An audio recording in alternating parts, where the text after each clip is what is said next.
So our objective today is to talk about slope as a rate of change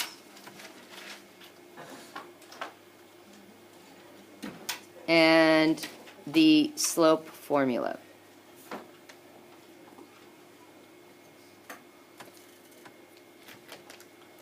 So let's give a definition to what slope is. And slope is just the steepness or the measure of the slant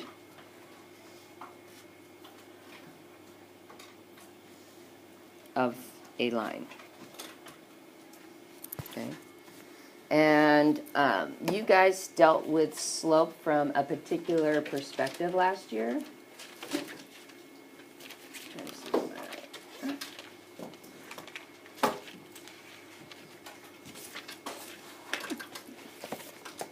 And that perspective dealt mainly with having a graph and counting numbers and then putting them together to create a value, okay? And so what you guys probably saw last year was something that looks like this. Actually, let's bring in this fancy paper. You probably saw something like this. Here's your x-axis, y-axis,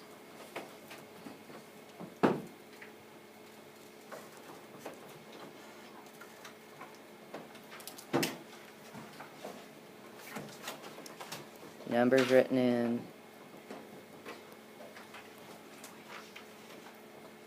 and then a line would show up. But the line would have some interesting things. You would see two distinct points,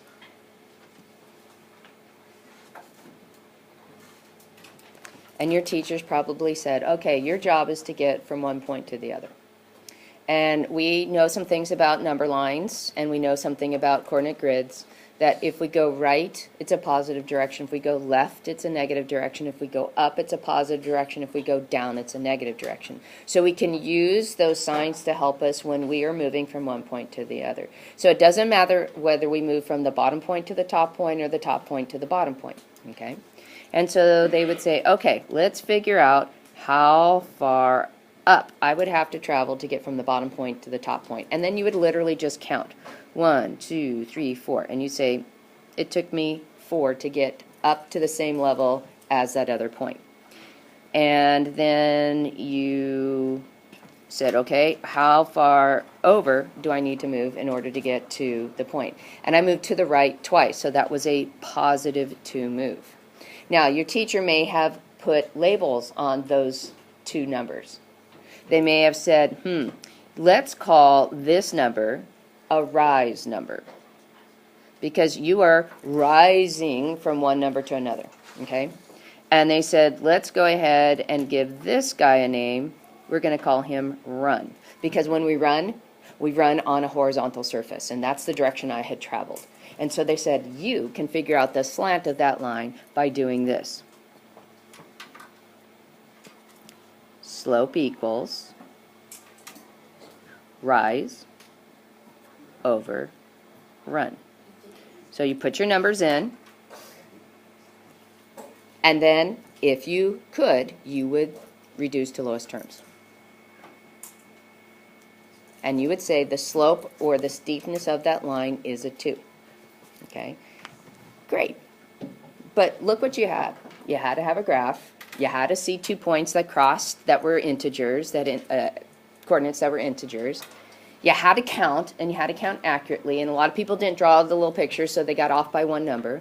People forgot signs, so they ended up with the wrong answer. Guess what? We're not going to deal with that anymore.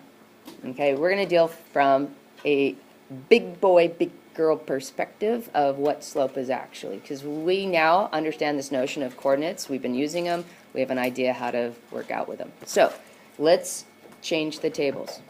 Okay, let's say, let's go to the next screen. Let's say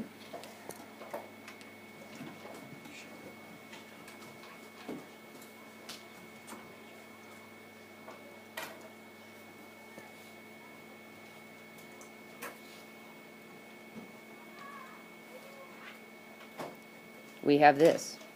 And they don't tell us the coordinates for those points. So let's create our own coordinates. This point could be called x1, y1. Notice that the ones are lowercase. That just means they're distinguishing this is point 1. And let's say the one on top is x sub 2, y sub 2. And all that's telling us is that's a different point, point 2.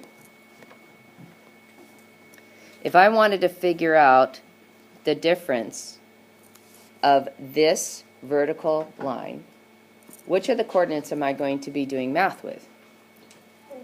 I'm going to do with the y. So what I'm going to do is figure out the difference in the y's. So I'm just going to take y2 minus y1. That's going to tell me that quote-unquote rise number. Okay. Now I want to go the other direction, right? I want to go this way. What am I mathematically doing to figure out that value? x2 minus x1. Yeah. So I'm going to take my x's and I'm going to subtract them.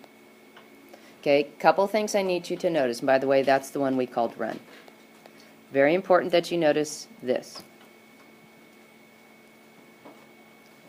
The numbers that come in front are the coordinates of one particular ordered pair. If you don't pay attention to that, what's going to end up happening is you're going to end up getting your sign wrong on your slope every single time. Yes, sir? Wait, if you were trying to find like the, if it goes like to the left instead of like to the right for the x, would it be like the other way around? Like Okay, now remember, we're learning a big girl, big boy way. You're still going back to rise and run and counting, okay? Believe me, trust me, this will all make sense. Okay? It's always x2 minus x1. Like if the line went that way. Doesn't matter. Negative? All you do is you make sure that you have the coordinates of one point, and it doesn't matter who you choose, but when you're doing your subtraction, you're going to lead with one particular ordered pair. So what I like to do, oops, sorry, let's fix that, that would be scary. What I like to do is what number went on top when I was calculating slope when I was doing rise over run. And if you didn't know, I just told you. The rise numbers which go with y's. Y's are rise, okay? So what you can do is take your individual coordinates and rewrite them as a fraction.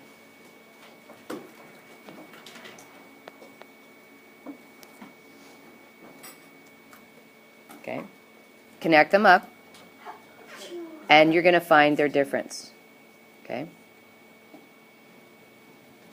Notice I said y2 minus y1 in the graph, x2 minus x1 in the graph, but here I'm saying y1 front, x1 in front. The reality is it doesn't matter which ordered pair you put in front, as long as the coordinates that you see in front are from the same point. Spence? Isn't it x2 instead of y2? Oh, sorry, yeah. Sorry. Okay. What we've just come up with is what's called the formula for slope, or slope formula. Okay? So how does it work? Yeah. X2 is that x times 2? No. It's distinguishing one value from a different value. So it's saying this came from one ordered pair, this came from a different ordered pair. So it's just distinguishing from the two different ordered pairs. It's low. It's not, it's a subscript, so it's not a multiplication problem. It's not an exponent because it's low. Okay? It's just, again, a way to identify things. So if somebody says, find slope, and on your homework tonight you're going to disregard all directions and you're only going to use this strategy to find slope because you need to practice this. And you have two ordered pairs. Let's say 2, 3, negative 5, 7. Jason? Where do you get x1 and x2 from? Ordered pair. It's the coordinates of an ordered pair. Yeah. So hold on. I take each of my coordinates and I write them as a fraction. Y on top, x on the bottom. Y on top, x on the bottom. Connect them, subtract them. I get a -4 on the top. Double negative makes a positive. So the slope for this line is -4/7. Okay? That's what you're going to be doing for your homework tonight.